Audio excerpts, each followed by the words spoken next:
శ్రీ సాయినాథాయ నమః. సాయి సచ్చరిత్రము 39వ అధ్యాయం 39th చాప్టర్.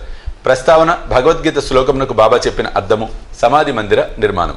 ఈ అధ్యాయంలో భగవద్గీత ఎందు ఒక శ్లోకమునకు బాబా చెప్పిన అర్థం ఉన్నది.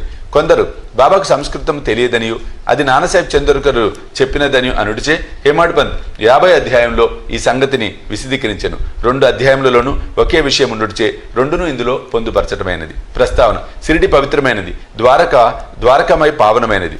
ఏలన శ్రీ సాయి అచటని నివసించుచు తిరుగుచు మసలుచు తుదకు అక్కడనే మహాసమాధి పొందిరి. షిరిడి గ్రామ ప్రజలు ధన్యులు. వారి సర్వకార్యములను బాబా నెరవేర్చుచుండెను. బాబా వారి కొరకే చాలా దూరం నుండి అచటకు వచ్చెను. మొదట షిరిడి చాలా చిన్న గ్రామం. సాయిబాబా అచట నివసించుటచే దానికి గొప్ప ప్రాముఖ్యత వచ్చెను. తుదకది పవిత్రమైన యాత్రాస్థలమాయను. అచ్చట ఉండు స్త్రీలు కూడా ధన్యులు. బాబా యందు వారి భక్తి నిస్సంశయంగా పరిపూర్ణమైనది. బాబా మహిమను వారు స్నానం చేయనప్పుడు, విసురునప్పుడు, రుబ్బునప్పుడు, ధాన్యము దంచునప్పుడు, తదితర గృహకృత్యములు చేయనప్పుడు పాడుచుండేవారు. వారి భక్తి ప్రేమలు పావనములు. వారు చక్కని పాటలు పాడుచుండేవారు. అవి పాడిన వారికి, విన్నవారికి మనశ్శాంతి కలుగుచుండెను. భగవద్గీత శ్లోకమునకు బాబా చెప్పిన అర్థము, బాబాకు సంస్కృతము వచ్చునని నమ్మువారుండరు. ఒకనాడు భగవద్గీతలోని ఒక శ్లోకమును బాబా చక్కని అర్థమును నానాసాహెబ్కు వివరించిరి, బోధించి ఆశ్చర్యం కలుగజేశాను. ఈ విషయంను గురించి బివి దేవ్ గారు రాసినారు. వారు స్వయంగా నానాసాహెబ్ చందోర్కర్ వద్ద నుంచి సంగతులు తెలుసుకున్నట్టుచే ఈ వృత్తాంతము దిగువన ఇవ్వబడెను. నానాసాహెబ్ చందోర్కర్ వేదాంతమును బాగా చదివినవారు. ఆయన భగవద్గీతను వివిధ వ్యాఖ్యానములతో చదివి ఉన్నందున తన పాండిత్యములకు గర్వించుచుండెను. బాబాకి ఈ విషయం గాని సంస్కృతము గాని తెలియదని అతని అభిప్రాయం. అందుచే ఒకనాడు బాబా అతని గర్వమనిచెను. ఆ తొలి రోజులలో భక్తులు గుంపులుగా రానప్పుడు బాబా భక్తుల సంశయములు తీర్చుటకు ఒంటరిగా వారితో మసీదులో మాట్లాడుచుండిరి. బాబా దగ్గర నాన్న కూర్చొని వారి కాళ్ళు ఒత్తుచు నోటితో ఏదో గొనుక్కొనుచుండెను. బాబా, నానా ఏమి గొనుగుచున్నావయ్యా? బాబా, సంస్కృత శ్లోకమును వల్లించుచున్నాను. ఏ శ్లోకము? భగవద్గీతలో ఉంది బాబా. గట్టిగా చదువుము. తద్విద్ది ప్రణిపాతేన పరిప్రశ్నైన సేవయా ఉపదేక్షంతి తే జ్ఞానిన తత్వదర్శిన. నానా, అది నీకు బోధపడినదా? అవును బాబా. నీకు తెలిసినచో నాకు చెప్పుము. దాని తాత్పర్యం ఇది బాబా. సాష్టాంగ నమస్కారము చేయుట అనగా పాదములపై పడుట, గురువుని ప్రశ్నించుట, వారి సేవ చేయుట ద్వారా ఈ జ్ఞానమును తెలుసుకొనుము. అప్పుడు మోక్షమును పొందు జ్ఞానము గలవారు అనగా పరబ్రహ్మం తెలిసిన వారు ఆ జ్ఞానమును ఉపదేశించరు. బాబా ఈ విధంగానెను, నానా, శ్లోకము యొక్క తాత్పర్యము అక్కరలేదు. ప్రతిపదార్థము, వ్యాకరణము మరియు దాని అర్థము చెప్పుము. అప్పుడు నాన్న ఇలా చెప్పాను. నానా ప్రతిపదమును అర్థం చెప్పాను. నానా, ఉత్త సాష్టాంగ నమస్కారము చేసినచో చాలునా? ప్రణిపాతయను పదమునకు ఇంకొక అర్థము నాకు తెలియదు బాబా. ప్రణిపాత అనగా సాష్టాంగ నమస్కారం అనేది తెలియదు బాబా. పరిప్రశ్న అనగా ఏమి? ప్రశ్నలు అడుగుట బాబా. ప్రశ్న అనగా ఏమి? అదే బాబా, ప్రశ్నించుట. పరిప్రశ్నే అన్నను ప్రశ్న అన్నను ఒకటే అయినచో వ్యాసుడు పరి అను ప్రత్యయమును ప్రశ్న ముందేలా ఉపయోగించవలెను. వ్యాసుడు తెలివి తక్కువవాడా? పరిప్రశ్న అను మాటకు నాకు ఇతర అర్థం లేవి తెలియదు బాబా. సేవ అనగా ఎట్టిది? ప్రతిరోజు మేము చేసేది బాబా. అట్టి సేవ చేసినా చాలునా? సేవ అనే పదమునికి ఇంకొక అర్థం ఏమి నాకు తోచటం లేదు బాబా. 2వ పంక్తిలోని ఉపదేక్షంతితే జ్ఞానం అను దానిలో జ్ఞానం అను పదమును ఉపయోగించకుండా ఇంకొక పదము ఉపయోగించగలవా? అవును బాబా. ఏ పదము? అజ్ఞానం బాబా. జ్ఞానమునకు బదులు అజ్ఞానము ఉపయోగించినచో ఈ శ్లోకంలో ఏమైనా అర్థము కలదా? లేదు బాబా. శంకర భాష్యం ఆ విధంగా చెప్పుటలేదు. వారు చెప్పనిచో పోనిమ్ము. అజ్ఞానము అను పదము ఉపయోగించిన ఎడల తగిన అర్థము వచ్చినప్పుడు దానిని ఉపయోగించుటకేమైనా ఆక్షేపణ కలదా నానా? అజ్ఞానము అను పదమును చేర్చి దాని అర్థమును విశదపరచుట నాకు తెలియదు బాబా. కృష్ణుడు అర్జునుని జ్ఞానులకు తత్వదర్శులకు నమస్కారము, ప్రశ్నించుట, సేవ చెయ్యమని చెప్పనేలా? స్వయముగా కృష్ణుడు తత్వదర్శి కాడా? వారు నిజముగా జ్ఞానమూర్తి కారా? అవును బాబా, అతడు తత్వదర్శియే. కానీ అర్జునుడు ఇతర జ్ఞానుల నేల సేవించమనను నాకు కూడా తోచట్లేదు బాబా. నీకది బోధపడలేదా? నాన్న సిగ్గుపడాను. అతని గర్వం అణిగాను. అప్పుడు బాబా ఇట్లు వ్యాఖ్యానించాను. జ్ఞానుల ముందు ఉత్త సాష్టాంగ నమస్కారం చేసినచో సరిపోదు. మనము సద్గురువునకు సర్వస్వ శరణాగతి చేయవలేను. ఊరక ప్రశ్నించుట చాలదు. దుర్బుద్ధితో కాని, దొంగ ఎత్తుతో కాని, వారిని బుట్టలో వేయటకు గాని, వారి తప్పులను పట్టుటకు గాని పనికి మాలిన ఆసక్తితో అడుగరాదు. నిజముగా తెలుసుకొని దానిచే మోక్షము పొందుటకు గాని, ఆధ్యాత్మిక అభివృద్ధి కోసం గాని అడగవలెను. సేవ అనగా ఇష్టమున్నచో చేయవచ్చును, లేనిచో మానవచ్చుననే అభిప్రాయముతో చేసేది సేవ కాదు. శరీరము తనది కాదనియు, దానికి తాను యజమాని కాదనియు, శరీరము గురువు గారిదనియు, వారి సేవకే ఈ శరీరము ఉన్నదని భావించవలెను. ఇట్లు చేసినచో సద్గురు శ్లోకంలో చెప్పబడిన జ్ఞానమును బోధించును. గురువాజ్ఞమును బోధించును అనగా నాన్నకు అర్థం కాలేదు.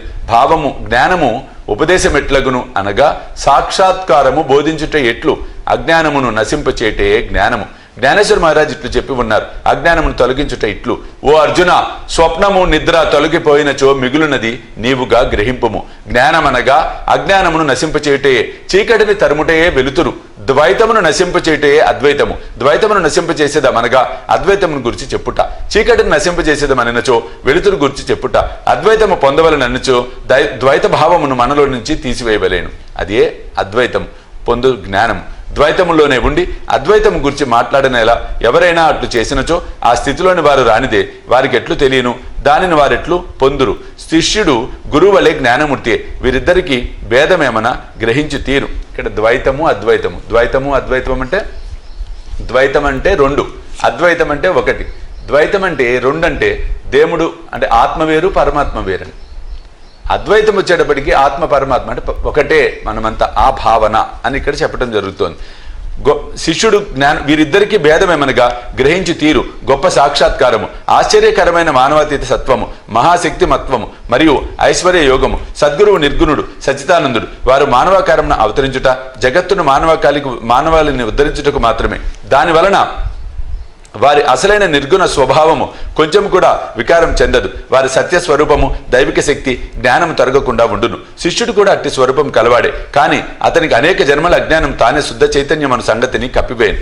అతడు నేను సామాన్య నికృష్ట జీవుడును అనుకొనును. గురువు అజ్ఞానమును సమూలముగా తీసివేయను, తగిన ఉపదేశం ఇవ్వవలెను. లెక్కలేనన్ని జన్మల నుంచి సంపాదించిన అజ్ఞానమును గురువు నిర్మూలించి ఉపదేశించవలెను. ఎన్నో జన్మల నుంచి తాను నికృష్ట జీవుడు అనుకొను శిష్యుణ్ణి గురువు నీవే దైవము, శక్తియుతుడవు, ఐశ్వర్యశాలివి అని బోధించును. అప్పుడు శిష్యుడు కొంచెం కొంచెముగా తానే దైవమని గ్రహించును. తాను శరీరమనియు, తానొక జీవిననియు లేదా అహంకారమనియు, దేవుడు లోకము తనకంటే వేరేనియు తలంచు నితాంత భ్రమ అనేక జన్మల నుంచి వచ్చుచున్న దోషము. దానిపై ఆధారపడి చేసిన కర్మల నుండి వానికి సంతోషము, విచారము ఈ రెంటి యొక్క మిశ్రమము కలుగును. ఈ భ్రమను, ఈ దోషమును, ఈ మూల అజ్ఞానమును గురించి అతడు విచారం ఆరంభించవలెను. ఈ అజ్ఞానం ఎట్లు అంకురించినది, అది ఎక్కడ ఉన్నది అను దానిని చూపుటే గురు ఉపదేశము అందురు. ఈ దిగువ వివరించినవి అజ్ఞాన లక్షణములు. నేను జీవుని, శరీరమే ఆత్మ, భగవంతుడు, ప్రపంచము, జీవుడు వేరు. నేను దేవుడను కాను, శరీరం ఆత్మ కాదని తెలుసుకుండుట, దేవుడు జీవుడు ప్రపంచము ఒకటే అని తెలియకుండుట. ఈ తప్పులని చూపించినదే శిష్యుడు దేవుడనగా, ప్రపంచమనగా, శరీరమనగా ఏమో తెలియజాలడు. వానితో ఎట్టి బంధము కలదో, ఒకటికి ఇంకొకటి దానిపై వేరేదైనా లేదా రెండును ఒకటేనా అను సంగతి గ్రహింపజాలడు. ఈ సంగతులను బోధించుటకు వాని అజ్ఞానం నశింపజేయటకు చెప్పినది జ్ఞానమా అజ్ఞానమా? జ్ఞానమూర్తి అయిన జీవునకు జ్ఞానోపదేశం చేయనేల. ఉపదేశం అన్నది వారి తప్పును వానికి చూపి వాని అజ్ఞానము నశింపజేయటకే. బాబా ఇంకనట్లు చెప్పాను, ప్రణిపాతం అనగా శరణాగతి చేయుట. శరణాగతి అనగా తను, శరీరము, మనస్సు, ఐశ్వర్యములను సమర్పించుట. శ్రీకృష్ణుడు అర్జునుని ఇతర జ్ఞానులను ఆశ్రయించుమననేలా సద్భక్తుడు సర్వము వాసుదేవ మయముగా భావించును. భక్తుడు ఏ గురువైనను శిష్యునిగానే భావించును. గురువు శిష్యుణ్ణి వాసుదేవుడిగాను, శ్రీకృష్ణుడు ఇద్దరిని తన ప్రాణమాత్మలుగాను భావించును. అటువంటి భక్తులు, గురువులు కలరని కృష్ణుడు తెలిసి ఉండడిచే వాని గురించి అర్జునునకు చెప్పాను. అట్టివారి గొప్పతనం హెచ్చి అందరికీ తెలియవలెనని కృష్ణుడు అట్లు పేర్కొనెను. సమాధి మందిర నిర్మాణం. బాబా తాను నిశ్చయించుకున్న పనుల గురించి ఎప్పుడూ మాట్లాడేవారు కారు. ఏమి సందడి చేయవారు కారు. సంగతి సందర్భములను, వాతావరణమును మిక్కిలి యుక్తిగా నేర్పరిచి తప్పనిసరి పరిస్థితులను కలిగించుచుండేవారు. అందుకు సమాధి మందిర నిర్మాణము ఒక ఉదాహరణ. నాగపూర్ కోటీశ్వరుడు శ్రీమాన్ బాపుసాహెబ్ బూటి షిరిడీలో సకుటుంబంగా ఉండేవారు. అతనికి అతడి సొంత భవనం ఉండిన బాగుండునని ఆలోచన. దీక్షిత వాడాలను నిద్రించుతుండగా అతనికి ఒక దృశ్యము కనిపించెను. బాపుసాహెబ్ లేచి శ్యామ ఏడ్చుచున్నట్టు చూసి కారణం అడిగాను. శ్యామ ఇట్లా చెప్పాను, బాబా నా దగ్గరికి వచ్చి ఒక మందిరంతో సహా వాడను నిర్మింపుము, నేను అందరి కోరికలను నెరవేర్చెద్దను అనను. బాబా ప్రేమ మధురమైన పలుకులు విని భావావేశమున మైమర్చితిని. నా గొంతుకు ఆర్చుకొని పోయాను, నా కండ్ల నుండి నీరు కార్చుండెను, నేను ఏడ్చుట మొదలెడెను.